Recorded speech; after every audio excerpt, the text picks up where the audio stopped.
How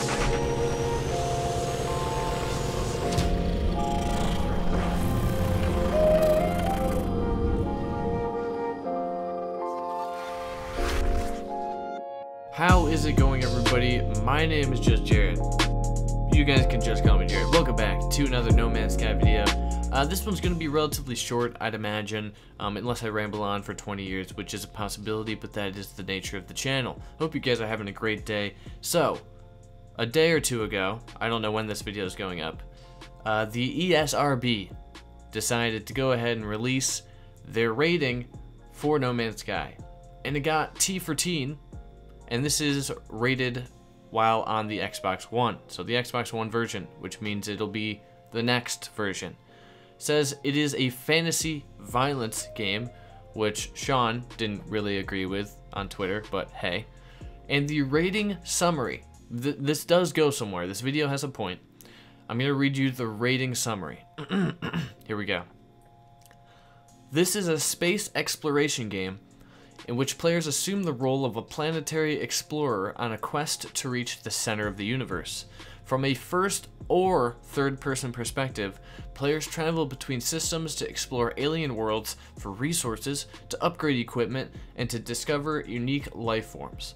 As players pilot spacecraft to different planets, they can engage in space combat against enemy ships and space pirates. Combat is accompanied by laser fire and large explosions. While on the planet surface, players can use a variety of gun-like weapons and melee attacks to defeat alien creatures, human-like figures, and robots. Ground battles can be frenetic with frequent laser blasts, explosions, and screen-shaking effects. Now, cool, great, some things stand out that we can talk about, but first, let's go back to the original ESRB rating for the original version of No Man's Sky on launch. Now this was on Windows PC and PlayStation 4, obviously, and the rating summary reads: space exploration adventure game in which players assume the role of a planetary explorer on a quest to reach the center of the universe. From a first-person perspective, players travel between planetary systems to explore alien worlds for resources, upgrade equipment, and discover unique life forms. As players pilot spacecrafts to different planets, they can engage in space combat against enemy ships and space pirates. Combat is accompanied by laser fire and large explosions. While on the planet's surface, players can use a variety of gun-like weapons and melee attacks to defeat both aggressive and non-aggressive alien creatures. Ground battles can be frenetic at times with frequent laser blasts, screen-shaking effects, and large explosions. So, what changed? What changed? Well, I'll tell you what changed. So with the new ESRB, the new rating for the Xbox One version of the game, which will be Xbox One No Man's Sky next, it reads first-person or third-person perspective, whereas the original just says first-person perspective. Now, this could be just talking about exocrafts. So right now, there's exocrafts in the game that weren't there at launch, so that's why the first ESRB rating didn't have third person.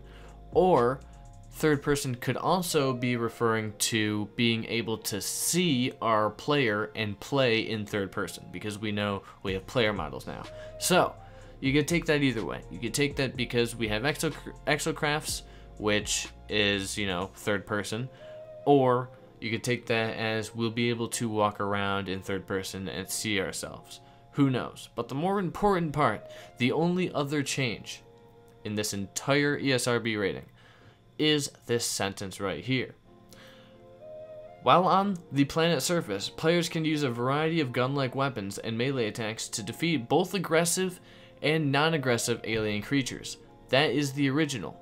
The new one says players can use a variety of gun-like weapons and melee attacks to defeat alien creatures, comma, human-like figures, comma, and robots. So they added in human-like figures and robots. Robots were in the game at launch, so I don't know why robots wasn't there in the beginning. So maybe that was their mistake. Maybe the Sentinels are more of a thing now. More of a, I don't know, challenge, more of a purpose. Right now, they don't show up unless you anger them. Right now, they're not even a challenge, so maybe the Sentinels now have a change and they maybe attack a lot more. There's bigger ones and they're just walking around now so you can see them. Who knows? But human-like figures, that's the thing that have people, a few people talking, mostly outplays. Let's just get that clear. Mostly outplays, okay? Human-like figures. what could human-like figures mean? We can't attack NPCs now on planets.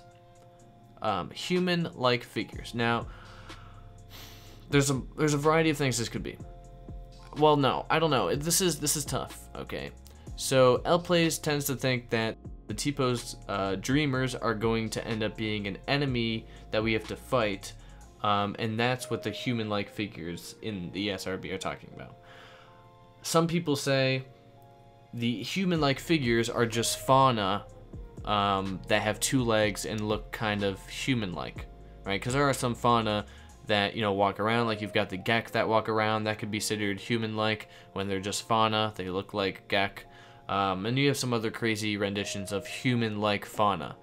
And maybe they're putting that there to cover their ass because ESRB, you know, maybe some parents don't want their kids shooting up a human-like alien, you know, that's not supposed to be human. I don't know. But that begs the question then, why wasn't, if that is the case, why wasn't human-like figures in the original ESRB? Because there hasn't been a change to the fauna since launch.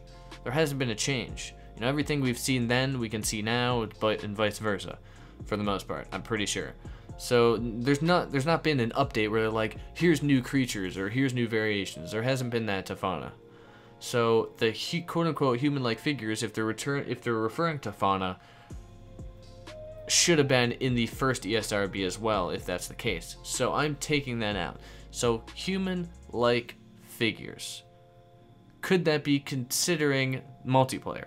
Because we have human-like figures, but we're not necessarily human that we know about. Now, this is where it gets a little more complicated. I feel like human-like figures could be talking about multiplayer, and the reason is because in the original ESRB, it says that online interactions are not rated by the ESRB. Now, I'm not sure what online interactions are not rated by the ESRB means, whether or not that's you interacting with somebody through voice. I think online interaction is the entirety of online. So you interacting with somebody else online.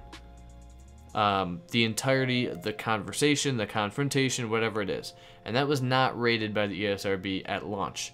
Now, with this version of No Man's Sky, it does not say that it's not rated by the ESRB, which, assumingly so, means that the online interactions are rated by ESRB. So, in the description, the human-like figures could be mentioning multiplayer because online interactions are rated by the ESRB in this scenario. So, there's a lot to look into. Or human-like figures could be some humanoid enemy race that's new to the game, which would also make a lot of sense because right now we have multiplayer confirmed, we have PvP confirmed, we have giant space battles confirmed, but we don't have any like other co-op thing confirmed.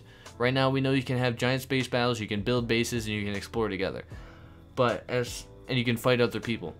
But if you want to co-op and you really want to take down an enemy and you want to co-op it, does it always have to be in space? Maybe there's going to be some co-op planet engagement when it comes to enemies, and they won't just be sentinels. Maybe we'll end up getting a space pirate faction. So we've been fighting space pirates this whole time. Maybe they'll just have a faction that is the enemy, or that is like a raiders or something like that, that are on planets that we can take down, maybe as different side missions now instead of the fetch quests that we have now. So who knows? There's a lot of things that this could be. I don't know. I don't have an opinion here, to be completely honest. I don't think the T-Pose guys that we see are going to be enemies. I think those are just teasing variation or upgrade systems or crafting systems for gear. I don't think they're teasing an enemy at all. I think it's a lot more possible that this could be talking about online features because of the fact that the first one said online interactions are not rated, and then this one does not say that, which means that online interactions are rated, which means they are talking about online interactions in this description because they have to do that because it is ESRB. Or they could be covering their asses and they just didn't do that at launch because they didn't realize it, and the human-like figures just are referring to fauna that may resemble humans in some sort of way, and that way, you know, some parent isn't watching their kid just like murder this human-looking alien that's not a human at all and like call up ESRB complaining. So there's just a lot of ways to look at it, but that's all we're going to talk about. Let me know what you guys think all this means down in the comment section below. Hope you guys have a good one. Hope you enjoyed this. If you did, give it a thumbs up. Subscribe for more No Man's Sky news, gameplay, and coverage. I know this was a super tiny conversation, you know, and we're pulling a lot out of this, but it's hilarious because when the first ESRB released, we all did the same exact thing. We looked into it, we, you know, dove deep, and we're like, oh my gosh, what does this mean? You know, and now we're just doing it again. So it's kind of funny. But anyway, thank you guys for watching. I hope you have a fantastic day. Until next time, peace out.